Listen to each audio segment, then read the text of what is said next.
ভুলে গেছো? না তো। খুব চুপচাপ যে। এটাই তো চেয়েছিলেন। বলেছিলাম বুঝি। বুঝে নিলাম।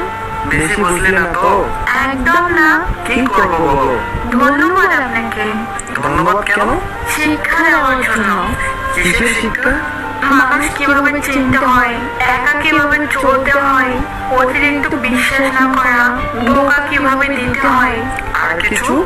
না বলাই থাক। অবহেলা কি বেশি করেছি? একদমই না। ক্ষমা হয় না? আমি তো কেউ না। তুমি আমার সব। তা আজ হাস্যকর। ফিরে চলে এসো প্লিজ। ইচ্ছে নেই। থাকতে পারো আমায় ছেড়ে? দিব্যি তো আছি। এই ভুল আর হবে না। সুযোগ দিতে চাই না। এভাবে বলতে পারলে? বাধ্য হলাম। তুমি আমায় বুঝলে না। চেষ্টা করি না। আগে তো সবাই বুঝতে। বোকা ছিলাম তো। তুমি না আমায় ভালোবাসো? ভাবলেও ঘৃণা হয়। আর কষ্ট দিও না। বেইমানের ক্ষমা হয় না। কাছে থাকতে মূল্য দিন। মানুষ একবার হারিয়ে গেলে ফিরে পাওয়া যায় না।